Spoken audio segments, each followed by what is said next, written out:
Okay, so hopefully everybody can see the slides, and welcome again to this webinar where I'll be sharing information on the International Best Practice Competition, specifically on how you can prepare your written application to the competition. And it'll be myself and Dr. Almas who will be delivering this presentation. And we hope to have some time at the end for Q&A.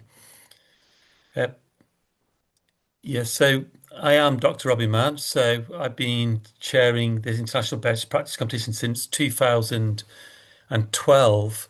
So it's a very established competition, but it's gone through some changes in that time from being a face-to-face event.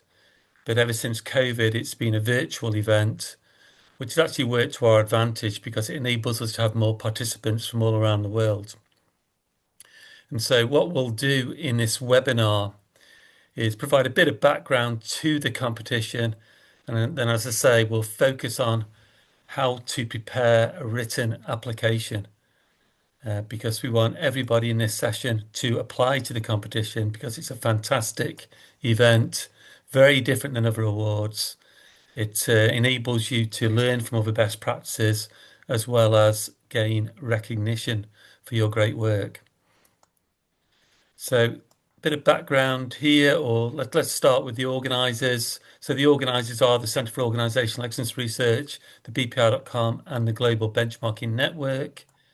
We have supporters from all around the world, from various associations. I'm sure many of these will be recognisable to you. So we have supporters helping to not only promote the event, but also provide jury members as well to assess the best practices that are put forward. We've had participants in the competition from all around the world, as you can see. So I think virtually every continent's been represented. And our intention is to grow the competition every single year because the competition is about two things, really. One, it's recognizing fabulous best practices. But secondly, it's there designed to encourage the sharing and learning of best practices. And we do that by enabling any participants to attend any of the webinars where the best practices are shared. But also you will get access to the bpr.com where all the best practices will be ultimately hosted. So you can learn from them and not only learn from this year's best practices, but previous years. So the more participants we have in the competition, the more the database will grow for the benefit of everybody. So in the time period so far, we've had actually well over 1,000 applications from organisations all around the world. There are 4 major awards or competitions, as you can see from this slide. The award or competition that we're focusing on today is the International Best Practice Competition, because its final comes up earlier than the other finals for the other awards. The International Best Practice Competition is the largest competition that we have because in a sense it's easier to apply for because what we're looking for is good practices or best practices inside your organization from any process inside your organization that helps your organization to deliver benefit to your stakeholders. And so it could be a leadership process, it could be a HR process, it could be a customer interfacing process, it could be a supplier process, it could be how you're transforming your processes through AI, digital transformation. So it's really wide scope and we cover all industry sectors. It's more specific about the practice that you're sharing, which, as I said, can be on absolutely anything if it's helping your organization to improve. The other awards are more holistic, which are looking at how in totality your organization is, for instance, developing an innovation culture or addressing ESG concerns, environmental, social, and governance concerns, or trying to embed benchmarking inside your organization. So today, say we'll be focusing on the International Best Practice Competition. We try to keep the process as simple and as easy as possible. And this is why to enter the competition, all it requires is a 5-page written application. And then that will be followed by the delivery of an 8-minute pre-recorded presentation. So you provide that presentation to us in advance, so it's pre-recorded. So it's in advance of the webinar sessions. And then we have these webinar sessions where we'll play your pre-recorded presentation in front of a jury. For each webinar session, there'll be 4 jury members.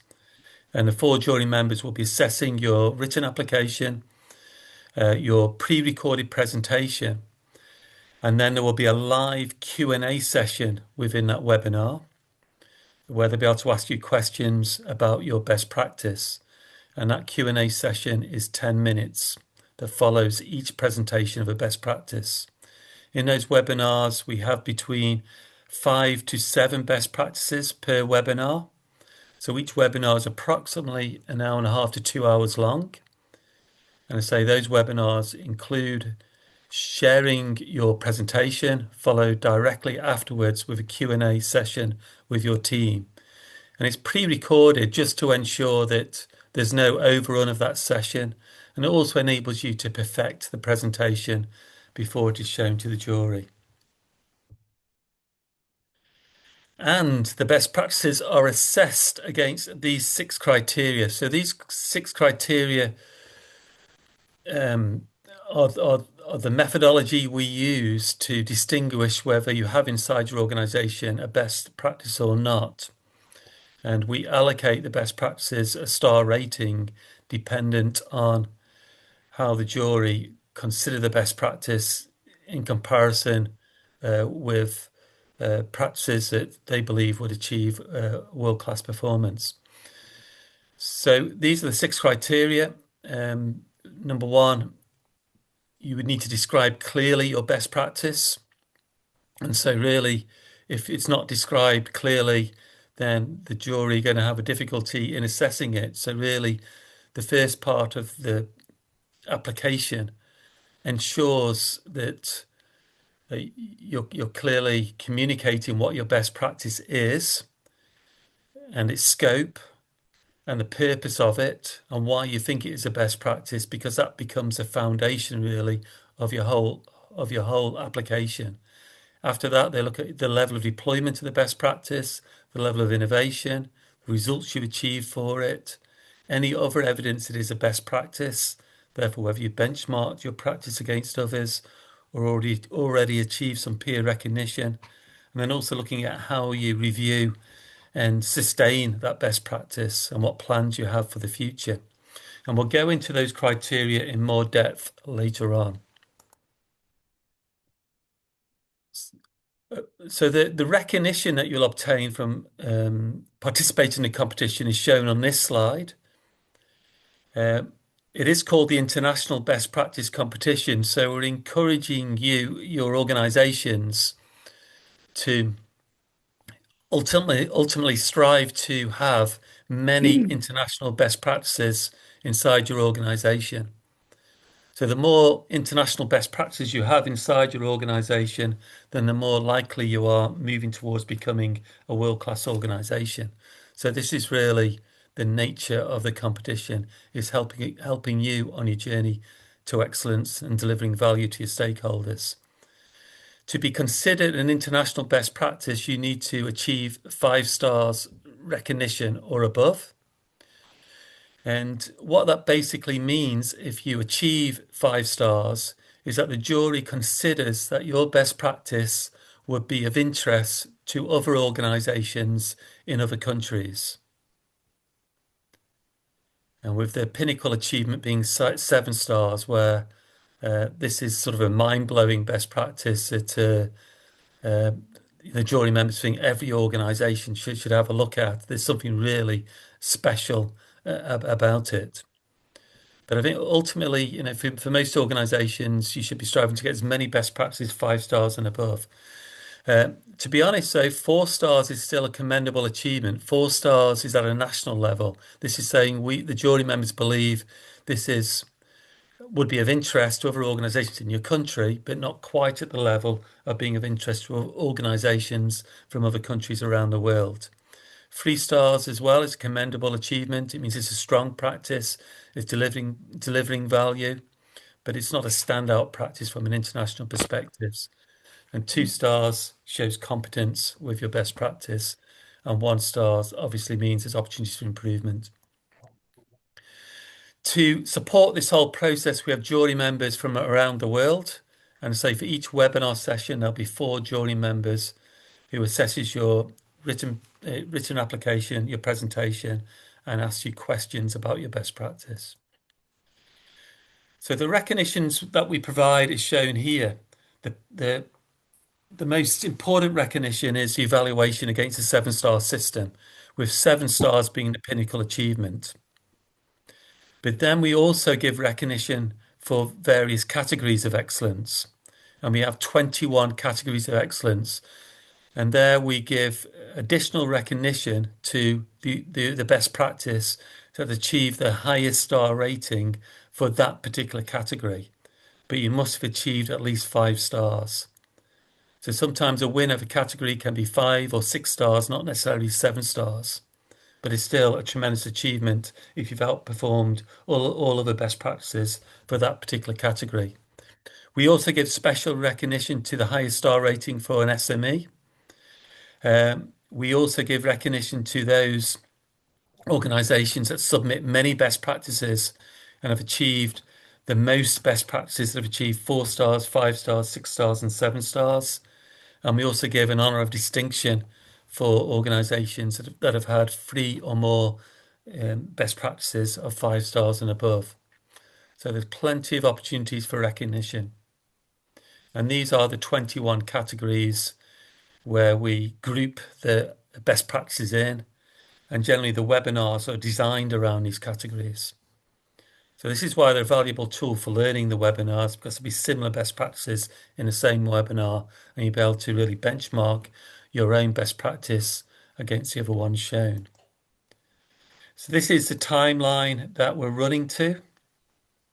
We have a submission deadline of the 8th of May for the International Best Practice Competition. So it's coming soon.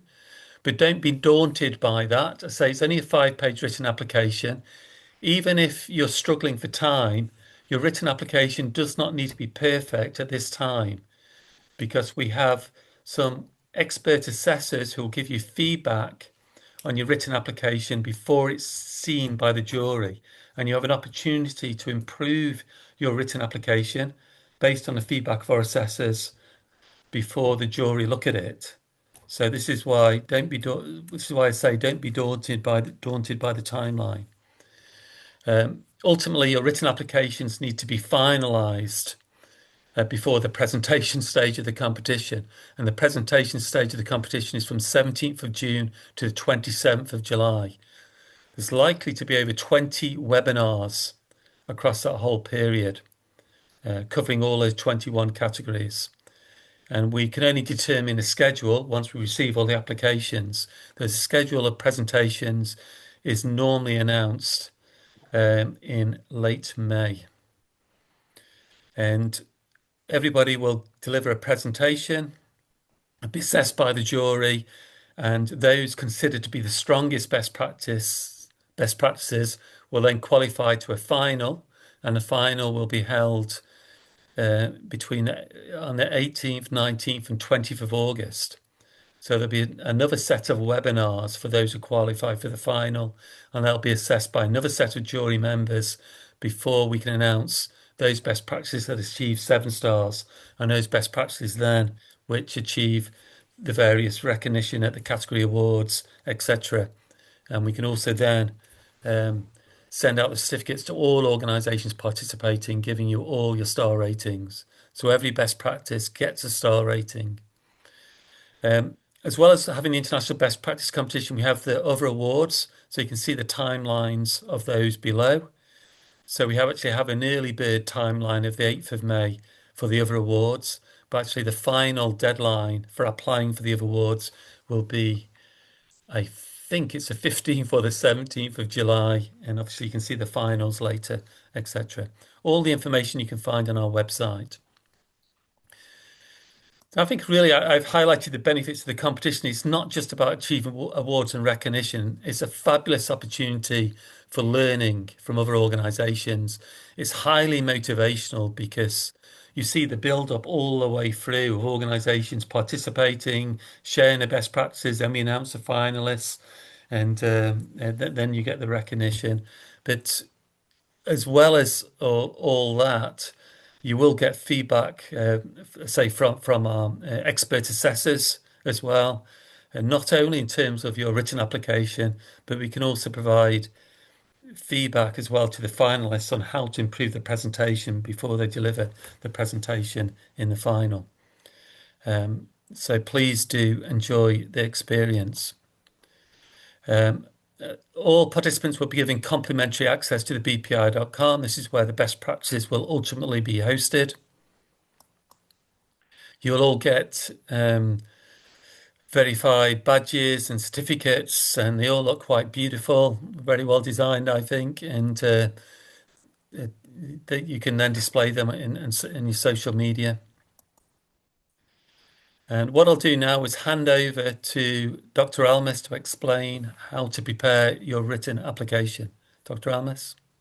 Yes, Dr. Robin, thank you so much. And again, on behalf of the International Best Practice Competition, we would like to welcome all of you. And it's great to see you here, and thank you for joining. So let's begin. Next slide, please. So step 1, you have to download the International Best Practice Competition application entry form. And this is the address. And when you click on this address, this is the home page that you see. So on the top, you'll see a banner running, which shows the days that are left until the closing of the last call, that is the final call. And next slide, please. When you click on the tab on awards, you can see all the awards that are, that you can participate in, which is the IBPC, the Organization-Wide Innovation Award, ESG Excellence Award, and GBN Global Benchmarking Award. So if you want to have an entry at the IBPC, you click on International Best Practice Competition. Next slide, please. And it will take you to the page where you can download the entry form. So if you see the arrow, you have to click on that arrow and you can download the entry form. It's very simple. Next slide, please. So how to write the application, the entry form? What is the main essence of the entry form that we'll see? So the entry form has 4 sections. Section 1 is the title and type of best practice. Section 2 is the most important part, which is your 5-page written application. Section 3 is your contact details, and Section 4 is your submission tips. So we'll go through each one by one. Next slide, please. So this is when you open the entry form, this is just preliminary instructions, guidelines, like where to submit your application, what is the final call deadline, and what you need, if you have any query, whom to contact to. So this is just very general. You can read it later. Next slide, please. So this is section 1, which is the title of the best practice. Now it's very important to keep it to 8 words or less because as Dr. Robin showed you that there are badges and certificates. So it's a very limited space and you have to accommodate that title within that limited space. So it's advisable that you keep it to 8 words and less. And the next part is 1.2 is the process or areas where you think your best practice fits most in. So you have to tick mark 3.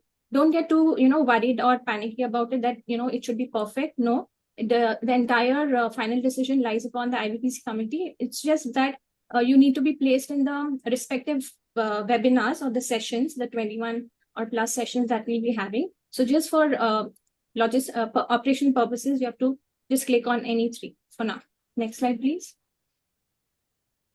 So section 2 is your main submission. It's divided into the 6 assessment parts. It's a 5-page application and you have to use Calibri font size 10. And everything, all the pictures and graphs should be included in this 5-page. So it's description, level of deployment, innovation, results, best practice evidence, and review next steps plan. So you can see all these sections have prompt questions in them. So these questions help you to design your application. It will help you, lead the way into your application and help the jury assess what is your best practice all about. So we'll go through it one by one. Next, please. So this is section 3. It's just how to pay your entry fee, when to pay it, how to pay it, and your contact details, which is important because when we need to contact you for any communication whatsoever for IBPC, the contact person has to be contacted first. Next slide, please. So this is section 4, do's and don'ts. So ensure that you read it before you write your application, so that it helps you in writing your application, understand that how to write it so that the jury can understand it better. And if you don't read it before, at least make sure that you read it before you hit the send button, so that even after you've written it, you can just cross check that whether you have followed the do's and not use the don'ts in the application. So it's very important that you read this. It will be helpful for you. Next slide. It is just the 6 subsections, the best practice assessment criteria that we just mentioned.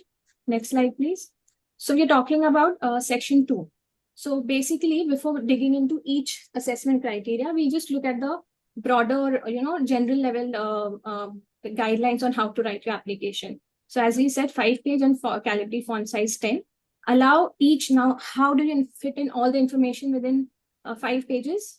Generally, allow 3/4 for each subsection. For each subsection, allow 3/4 of a page, and be precise and concise. I always tell applicants that use your application as a real estate. Every inch you have to use very wisely, and it is possible. It's not an impossible task to write everything that you have in 5 pages. You just have to think very systematically and structure it in a way that everything fits in. The use of relevant pictures and graphs is very important. And general tips, do's and don'ts. Always state the month and year of the information. If you say that something was done 2 years ago, it could be in Jan, it could be in December. So ensure that you write the month also. Always label and reference visuals. Just don't add pictures, but add it with a caption, with a number, and label that, refer that in the text. And any technical jargons or mnemonics or acronyms, ensure that you decode it with a full form or explain or define it. Rest you can read it. We'll be sharing with you the presentation and the recorded presentation, so you can go through it later. Next slide, please. So don'ts. Avoid repeating the same information and sentences in different sections, because that's a big put off for the judges, because then they are repeating, reading what you're repeating. So it's not a very good thing to present the same thing on the same plate every time. Be mindful of the information you're putting in the respective sections. What is in innovation cannot be in deployment. So either one is wrong, right? So you have to ensure that the innovation has innovation information and the level of deployment is in the same section. The prompt questions will help you in that. Use English as your language of communication. And if there is anything, for example, you have anything in Spanish or Arabic or French, you can just translate it. And in the caption, you can just mention that what this image is showing. For example, if you have some social media posts or some screenshot of your digital system, which is not in English, just translate it in the caption, that what you're showing. Next slide, please. So description, clarity of the best practice. Now, what goes into this is this is the main defining the face of your application. The judges are going to, assess your entire application based on what you've written here. They're going to connect all the dots and bring it back to this section. So it's very important that you exactly describe what is your best practice with our best practices. Start your sentence with this, and then follow it with, why you consider it a best practice. Why you consider as a best practice is not your innovation. It's the USP. What you think, how do you define it? What is your vision behind the best practice, and what purpose does it serve? That is the reason that you're putting this best practice on the application. Be sure to describe the scope and boundaries. The scope and boundaries is the vantage point at which the judges sit and assess your application. If it is broader, then they will assess your application in a broader term. If it is narrow, they will assess in a narrow term. So you're giving them the reference with which, the lens with which they will assess your application. So what goes into scope? The starting and the end point of the process. What is excluded? What is included in the best practice? What are the resources and stakeholder engagement and impact? Which departments are involved? Which people are involved? Which are not involved? Also, it's very important to state in brief 1 or 2 paragraphs about your organization, very brief, not very detailed, but that information should be relevant to your best practice. And the context of challenge and opportunity is very important. What is the vision behind your best practice? Why was it started in the first place? And if you can associate challenges with factual data, it's very good that you do that. Next slide, please. So during this presentation, there'll be 2 approaches to show you how to write your application. First is an advisable, a recommended format, which is a green check, and the other is a red cross, which shows that you should avoid doing that. So here we can see that the first statement starts with our best practice is. It defines that it is an operational initiative and why it is considered a best practice. So you clearly define your starting point, as you show the lead the assessor with saying our best practices, clearly define it in one sentence. And this is how you can actually help the jury assess the rest of the application. So be very clear in this first 2, 3, 4 paragraphs. Next slide, please. So don't divert from the definition of the best practice by providing incoherent information and incomprehensible information. Don't start off with jargons, which is very, everyday to you, but it may not be so for the international jury. They are experts in their own field, but they are very good, judges of the best practices and how to assess best practices. But for that, you have to provide them relevant and meaningful information in the first section. So if you see on the left, when you read it, even if you read it again and again, you will not be able to comprehend anything, and then you just lose any chance of getting a good star rating. So it does not start with our best practices, and it does not serve any purpose. On the right, it is it starts with a jargon, but it does not fulfill the criteria of explaining the jargon. So this should be avoided. Next slide, please. Now, scope and boundary, as you said, it's very important. It gives you the opportunity to lead the jury in assessing a best practice to the best possible way that they can. So in the left, the scope and out of scope, in scope and out of scope is very well defined. The boundaries are very well defined. They've shown that what goes into the boundaries, like finances, resources, human engagement, stakeholder engagement. So it's very important that you show in and out of scope and what are the boundaries. Challenges. Now, this is a case where the inflow of international patients at a hospital was decreasingly, it was plummeting, falling very badly. So that is why they started this best practice. This was the challenge that they were facing. So they didn't just write that, the influx of patients were falling. They have actually supported with a graph, with a, a graph that shows the falling influx of patients. So this shows that they are objective, they are factual, and it is just an observation. It is very factual and a recorded database. So if you are providing any challenges or opportunity, support it with data. General tips for description, do's and don'ts. As I said, what motivated or compelled the team leadership to initiate the best practice, it's very important. And do not go overboard by writing irrelevant, lengthy details that do not have any connection with the best practice application, or on, providing like 4, 5, 6 paragraphs on your organization. Just provide what is relevant and what is apt, and that's it. Level of deployment, second criteria, 2.2. So level of deployment is your storyline. It is the time that present your application in a way that shows how did it, what was the chronology of event, how did it start, and what is its current status, how was it designed, what was the key timelines, what were the key stages, and what were the key phases, and what was targeted in each of the phases. Has it been deployed fully, or it is in ongoing phase, or is it the pilot that is going on? And what are the customers or suppliers, and how the entire change management is happening. Because any best practice, when you started it was a different situation, but then when you're transitioning, there's a change management that is happening, which is very important, so that everybody's on board. So how did that change management happen? You have to tell that also in the application, and how well it is understood and applied by relevant personnel, like how was training given and all of that. Next is this is a very good example which shows a timeline for 13 years, so that the judges know how it moved, what was the transition happening, and what were the major decisions taken in each phase. So left is a very good example.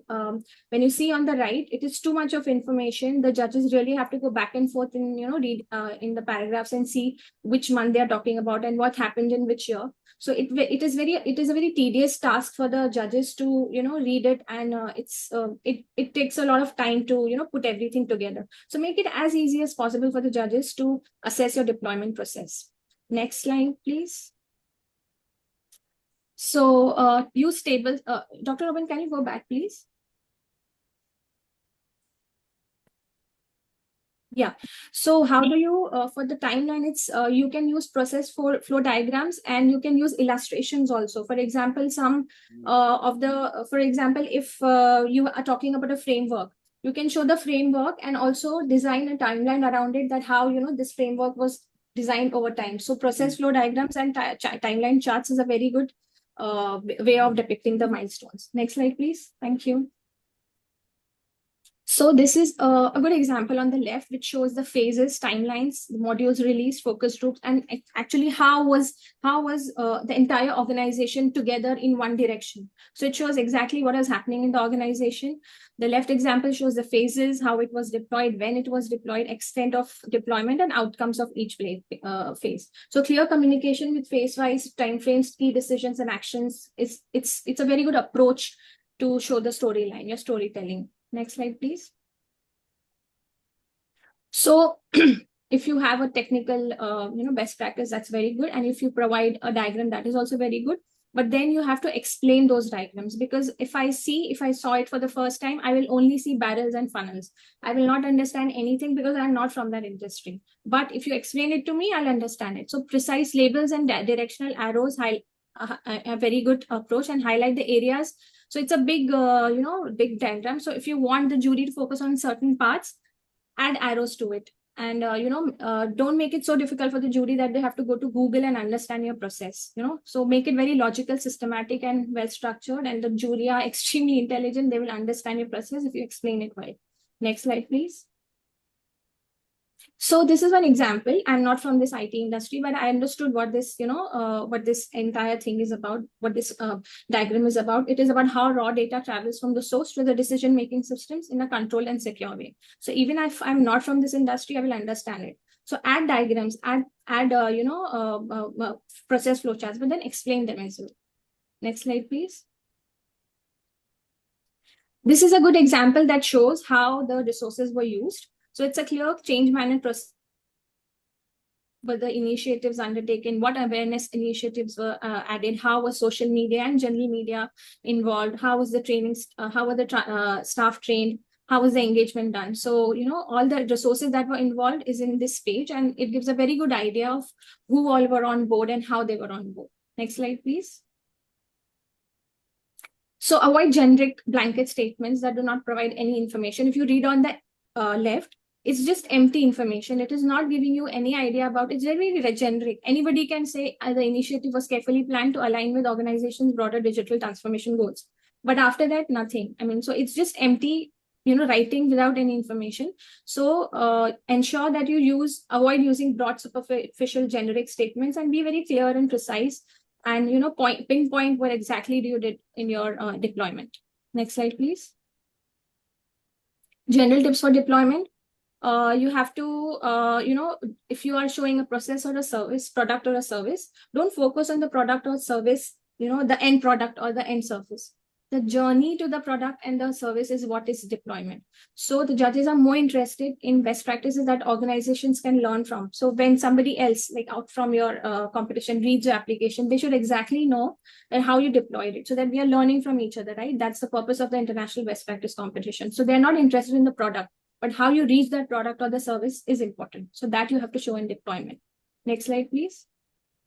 Innovation. What is innovation? It is like what is your aspect, what aspect of your practice is the one that stands out? What makes it unique? What makes it breakthrough? So whether it is a product or a service, how was it designed, implemented, operated, or sustained? How does it differ from others in your industry or outside your industry? It could be in your region, outside the region, internationally. So it could be the uniqueness or efficiency or effectiveness of the implementation or operation. That could be, the innovation.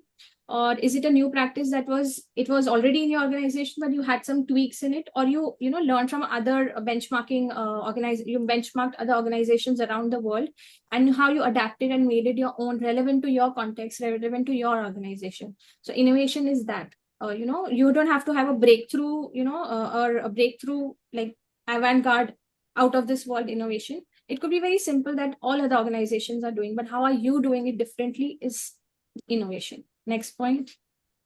Next slide, please. So this shows a very good example, which shows how their best practice is different than others in the industry, locally, regionally, or internationally. So they have mentioned it very clearly that the innovation is, the initiative is a groundbreaking innovation in the field of law enforcement. So it demonstrates an innovative practice by stating and explaining how the practice is unlike other industry standards. They've shown a picture also for that, and they've shown the features that are available in their best practice, which is not available in other law enforcement agencies. Likewise, on the right, innovation, they have compared actually the innovation with similar innovations around the world in other regions in other countries. So it emphasizes that everybody can use the same technology, but how are you doing it differently? How the technology you're using to put into your good use by using comparative language in your region, in comparing to international, counterparts, proving the novelty and uniqueness of the practice. So when you see on the left, there are different organizations and how the same feature is compared, they have shown a comparative chart. So comparison is a very good example of showing your uniqueness. Next slide, please. So this is a very good example of where they've shown that it's a first of its kind innovation in government digital transformation internationally and regionally. So they have also given a proof. They've shown this, system screenshots as a very good way to narrate your, innovation story by showing exactly how is it different than others, because it's a proof. It's a live proof that, what you're saying, you are showing it. So you can use system screenshots as well to show your uniqueness. Next slide, please. So if I just ask you right now, if you were given these two options, which one would you choose to read first? It's obviously left, right? Because it is more receptible to the eye, to the brain. It's easy to read. So visual comparison of your innovation is, is a very recommended way to show your innovation. For example, if the left example we see, it was 19 steps earlier, and now it is just come down to 3 steps. So this shows a very stark difference between the two, the before and after. So you have to show the innovation in what happened in the left, in the before, what you were applying before, and how did you change it to current. So this shows the innovation very well, and it is received very, very well, and it stands a very good chance of, getting a higher score.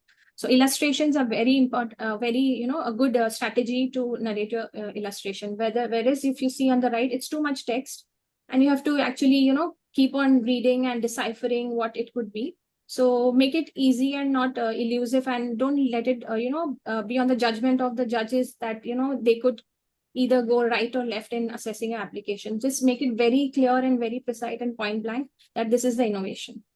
So instead of wordy tables, use illustrations. That is very highly recommended. Be clear about the level of innovation. It does not left, if you see on the left, it does not, if you read it carefully later, you will see that there's nothing wow about it. It may be a very mundane thing that every other hospital is doing. So there is nothing, very impressive about it for now.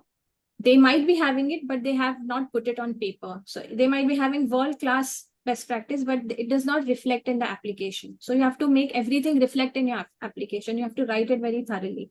And do not provide truncated yes/no answers. Like if the prompt question was the practice gradually improved over time? They just said yes, several features were added, but they have not provided anything to support that. So we can always say yes/no for so many things, but then you have to prove that always. All right. So next slide, please. Tips for general tips for innovation. Your approach, as we said, your approach to the practice could make it unique and interesting. It could be anything that the entire world is doing, but how you're doing it differently in your design, implementation, operation, or sustain it. How are you going to sustain it is important. How to show that is important. If it is new to your country, region, or internationally, you have to show how it is new. If it is new to the industry, you don't have to illustrate it how is new to your industry, and you have other examples that you can use, that if you think it is more agile, more productive, and less costly than similar practices, then you have to show it how. And do not be vague and arbitrary. Just do not say it is unique, it is innovative. Be clear and descriptive about what exactly is the innovation, and avoid presenting facts that you may consider innovative, but in actuality are common knowledge working. Because we love our practices, right? We think highly of it, but it could be very, everybody is doing the same thing. So you also have to have a good knowledge of what exactly innovation is. So you have to write with that viewpoint in mind. Now, Dr. Robin will take us through the next section's results. So over to you, Dr. Robin. Thank you. Okay, thank you very much. I think an important thing about innovation, because it's not necessarily looking for something unique. It's really just saying for your particular practice what makes it special. What makes it stand out, what makes it work effectively. And don't list many things. Just try to identify maybe one, two, or three things where you can write, quite a substantial paragraph about each of those things that you think makes it innovative, and ideally support that with evidence. So I think that should make it easier for some people to think of the innovation section. Okay, for the results section, this is quite crucial, especially if you're trying to get your best practice score 5 stars and above. You do need to have results. Um, and so let's talk about the results here. Um, what we're looking for is you to be able to show non-financial and financial results. And the first set of results I would think you should be sharing, let's go to the next slide. The first set of results I think you should be sharing is evidence that it's been deployed effectively. So this should be quite easy for any best practice because this is why you're entering the competition. You think it's effective, it's delivering value. But firstly, we just want to see whether it's been deployed effectively. And that might just be the number of times that process has been used. It might be the number of people being trained who are using that process. It might be how it's being utilized right across the whole organization, that particular process, or how many customers that process is reaching, or how many suppliers. So the first part I would say just show some results around deployment. That's the first part of the story, really, showing it's been deployed effectively. And then you need to think about showing results which have some operational outcomes and stakeholder outcomes to show it's been deployed effectively and then it's delivering value to your stakeholders. So if you show deployment results, operational and impact results, that tells the full story really of how that practice is working for your organization and delivering value. And the jury will be able to see the relationship between those different areas. And the last sort of measure that you would have would be, what are the financial outcomes from this best practice? And that's quite easy in many cases for private organizations, even for public sector organizations. You can think about the value your practice brings from a financial perspective. If it's saving time for your customers or the citizens, there is some value associated with that.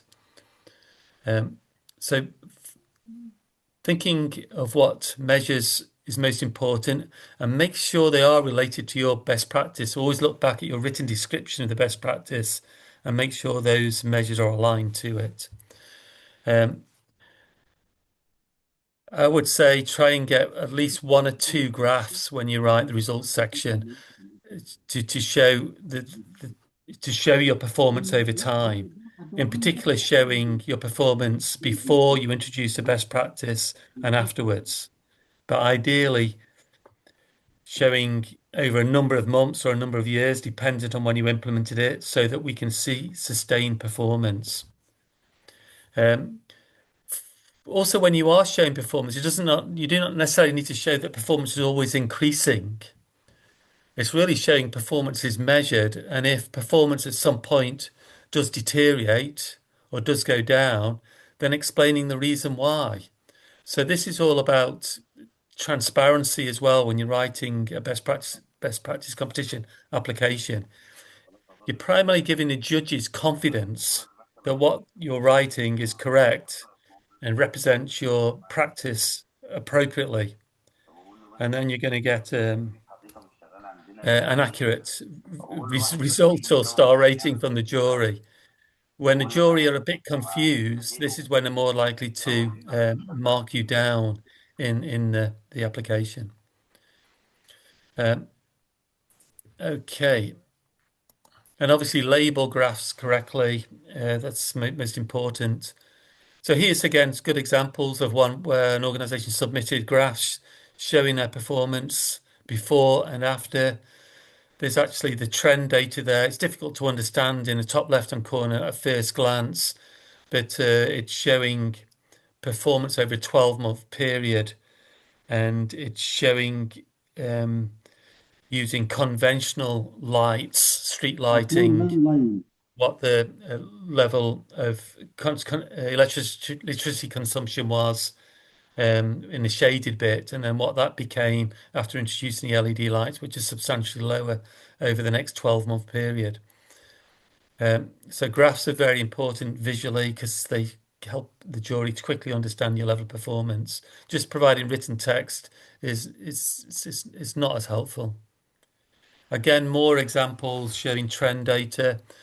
Tables are good, but not as good as afternoon. graphs. Always have some graphs which could مين be supplemented by a انت table. يقول بهدور. Hi, Mohammed. Can قال you في نفر switch off تاني your mic? اسمه. There we are. I'll mute you. There we are.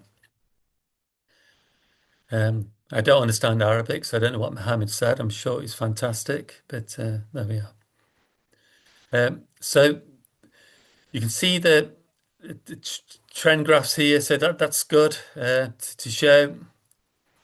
So again, showing before you change performance afterwards, and again, more examples here. I'm not going to go through them in detail. You can actually have a look at these later on. We'll send you a copy of the slides and send you a copy of the pre-recorded uh, presentation. But again, this sort of information is giving the jury confidence. They start to understand your practice and how it's added value. And more slides here. These are with respect to sustainability and reducing emissions over time.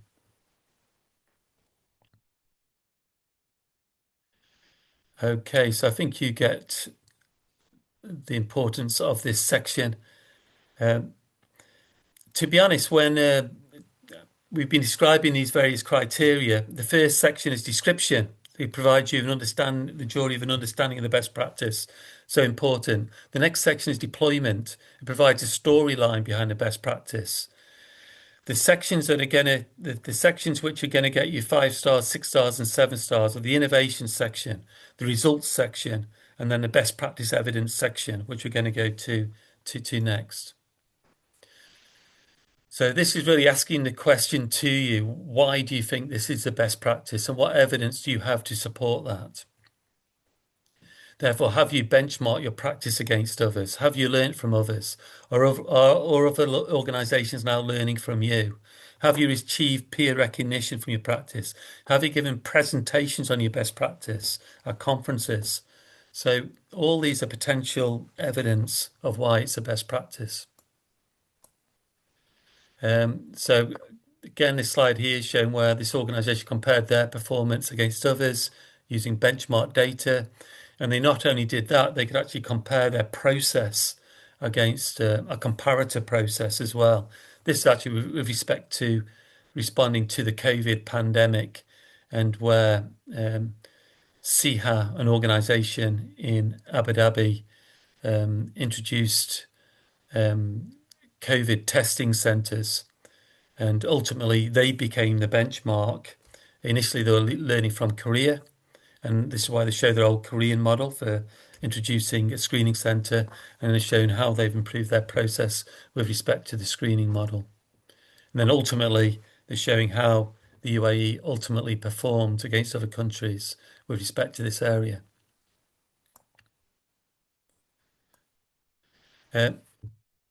Often organisations share where they've achieved some peer recognition.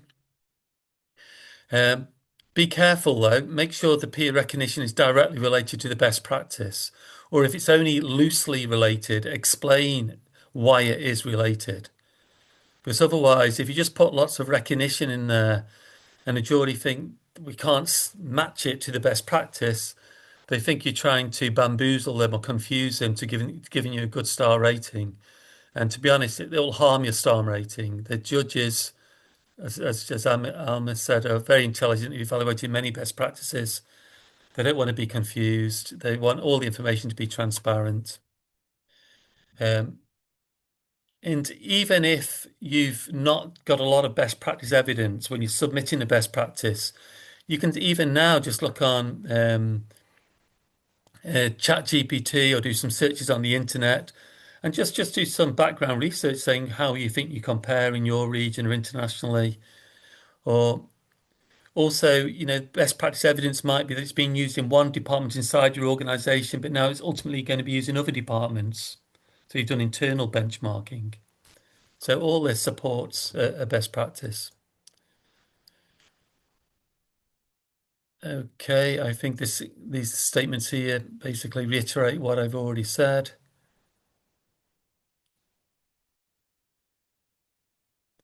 Okay, we'll go to the final section. So this isn't going to be a determinant really of whether you get 5 stars, 6 stars, or 7 stars. It's might just mean whether or not your star rating doesn't go down slightly, because if you're not showing how you're constantly reviewing and refining your best practice, it wouldn't give the jury confidence really to get a star rating at the highest level. Because usually best practices to stay at that level do need continuous review and refinement. So this is what this section is primarily asking about. And so it really wants to know, um, again, what are you believe your current challenges still? How could you make your practice better? And what are you doing about that? And always support your application with facts and data. So if you are revising your practice, then it becomes more believable to the jury if you can show an action plan or a time plan of when of these dates of when you're going to introduce changes to the process or the product or service or whatever it may be. So the more facts and data inside your application is going to help you. So this example here is just showing an example to the left where they don't really provide any supporting data or evidence, while the one on the right, there's a lot more detail there and it gives the jury confidence. Yes, this organisation are doing something.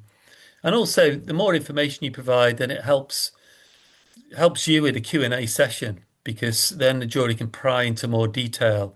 And if still in those jury sessions, they're just looking at superficial information, then it means really um, they're struggling to understand your practice. You want them to ask questions about the detail because they've already got some understanding about your practice. With that, I do hope the presentation from myself and Dr. Almus has been helpful. It's yeah, gone on a little bit longer than we expected, but as I say, we're trying to help you as much as we can. Um, and don't be overwhelmed about this as well. We get lots of best practice submitted, which initially in the first year they apply, they might score 2 stars, 3 stars, 4 stars, but then they come back the next year, improve them, enhance them, and then get up to the 5 stars, 6 stars, or 7 star level. So this is a journey for everybody, and we're all in this game together, trying to help each other to improve. This is the purpose of the competition. It's not just to celebrate the strongest best practices, it's to help everybody on the journey.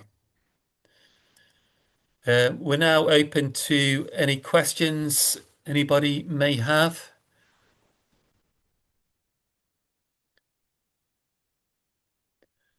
Dr. Robin, I have something to add here. So if Yeah, you're sure. feeling and thinking that you know how to write your application, it is seeming a little more overwhelming right now, don't worry. Just write your application with the limited or all the information that you have currently, because we provide a detailed feedback on how you can improve your application. So you can reiterate, give us reiterations, revisions of your best application. So right now, just focus on submitting your application for now, and then you'll have a better direction of how you can improve it and enhance it. So focus on just submitting your application for now, and then we can help you later. Yeah, anybody any question? I think there are some questions in the chat, Dr. Robin. No, I can't see any. We've either bamboozled or confused. Oh, now there's some have come up. Okay.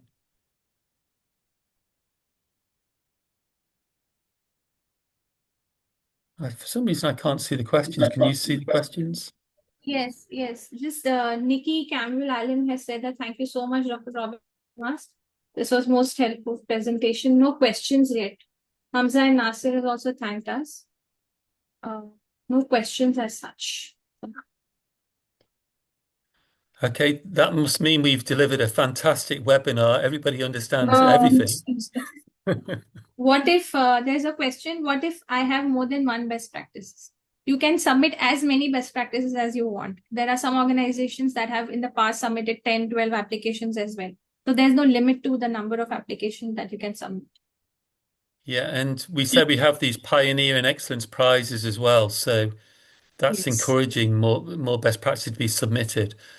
Ultimately, we're wanting you to have as many best practices as possible, 5 stars and above. So we call that generating a pipeline of best practices.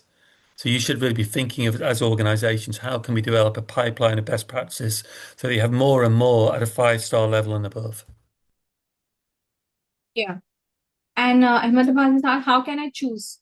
So what you can do is, for if you know you have many best practice and you're confused that how to which one to choose, you can think in terms of which of the best practices have results, very strong results that you can show. There may be very other good other best practices, but if they don't have results, you don't stand a very good chance of scoring higher. So focus on innovation and your result section, and if you're confident about that, then you can choose those ones. Dr. Robin, you wish to add anything to that? Yeah, so I would say just if you can't think of a best practice, look at your results first of all. Look at your organization. Where are you getting the best results? Where can you show trend data? And then think about then what has generated those results. And that was likely to be a best practices generated those results. So work backwards from your results. That's what I recommend. And a scope of the best practice can be very, very specific, very, very small. It doesn't have to be very big. Um, so some would have, digital transformation, the whole organization or something as a best practice, while other ones might have digital transformation of just a very specific process. So it's really up to you. As long as you've got the evidence to support that, then it doesn't matter how big or small the practice is. Yeah. Dr. Robin, Datamatics Escotini is asking, does the submission of the application have to come with the entry fee? Or I can pay entry fee later.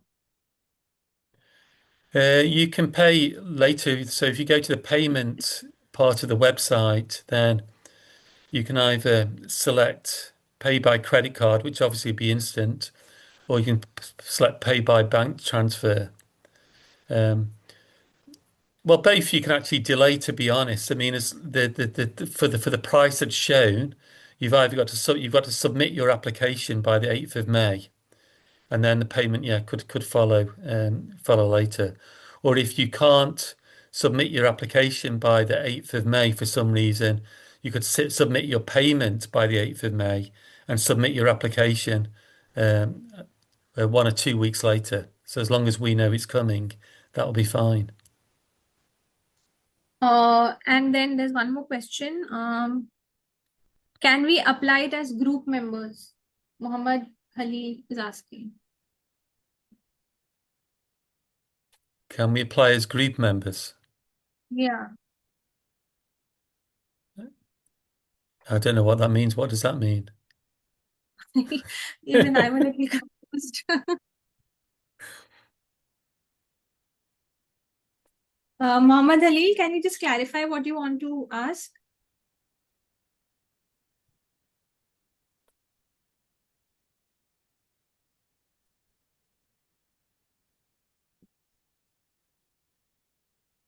And you can always You email mean us anyway afterwards for clarification. you can whether you can apply as a team? Okay, if you want to apply as a team, you can, but then application has to be, yeah, okay. So he's saying, yes, can we apply as a team? Yes, you can apply as a team, but then your practice reflects what is going on in your department or your, so who applies is not important. What you apply is important, right? So what you write in your application is important, not who is Yeah, and submitting it. and also we give generally, although it can be extended, is when it comes to the webinar part of the competition, we want up to about 3 people being registered for the. You can have up to 3 people who participate from your organization in the webinar. More than that, it becomes uh, a little bit difficult to manage the session. So, and those 3 people's names actually go on the certificates as well and on the badges. But you can actually, even though that's the official way that we do it, If you think more people should be recognized on the certificates than just free people as well, we can recognize more than free people. But that will be you'd need to email us after the event if that's the case. Okay, there's one more question. The question that was earlier, that if we have more than one best practice, that person is asking, I mean, we have five best practices, but I want to submit one. I want to submit one. So I think the answer is the same. Yeah. Choose the one that has the best results and innovation and trend data, Yeah, as just we fill said. in each. Just look at each application. Rate them yourselves. Just rate. It's just rate each best practice for each of the criteria yourself, and then decide which one you think strongest. We do actually have for organisations, if interested, we do have like a one-page pro forma as well. If we're happy to share Yes. that if you want to. What's the main difference from first call, second call, and final call submissions? Does this mean final call participants only compete with final call competitors? No. It is just an arrangement that is made so that maximum organizations can participate. So first call, second call, third call, it doesn't matter. Everybody is assessed with the same parameters at the same time. From 17 June to 27 July, there will be best practice sharing extravaganza. So irrespective of when you submitted your application, you submitted in Feb, March, April, May, doesn't matter.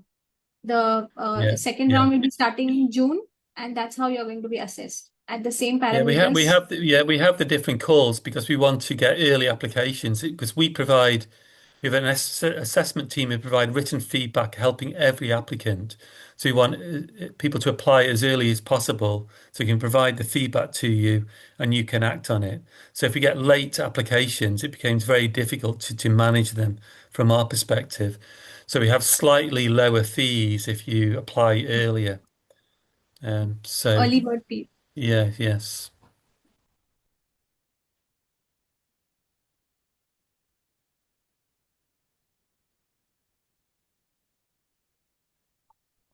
It's also because sometimes when organizations hear about a first call, they may not be able to apply immediately. So they need more time. So it's like buying time, giving them, more time so that they can organize their applications. So that's why we give little, in installments, we have the calls. Any other questions?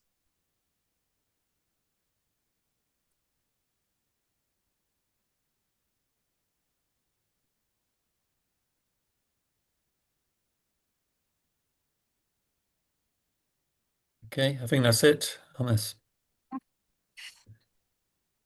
Okay, thank you so much, everybody.